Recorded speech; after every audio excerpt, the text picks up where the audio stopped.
చూడండి, నేను just example చెప్తున్నాను. దేవుని వాక్యము తెలియని వ్యక్తి టీవీ ముందు కూర్చొని ప్రోగ్రామ్స్ వస్తుంటాయి కదా, టీవీ ప్రోగ్రామ్స్ వస్తుంటాయి. మీరు దేవుని వాక్యం చెప్తున్నట్టుగా వస్తున్నాయి కదా టీవీలో, చాలా ఛానల్స్ ఉన్నాయి, మీకు తెలుసు.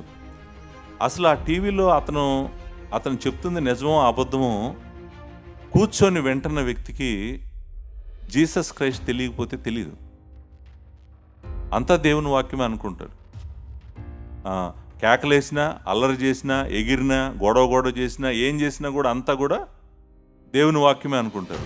దేవుని వాక్యమే చెప్తున్నాడు ఈ బోధకుడు, ఈ అయ్యగారు అని ఆయనను చూస్తూనే ఉంటారు. అలా గంటలు అలా టీవీ చూస్తాం. ఇంకొకటి, గంటలు టీవీ చూస్తారు కానీ దేవుని గురించిన జ్ఞానానికి మాత్రం ఇంట్రెస్ట్ ఉంటుంది. ఎందుకంటే ఇక్కడ కష్టపడాలి, అక్కడ కష్టపడేది ఏం లేదు.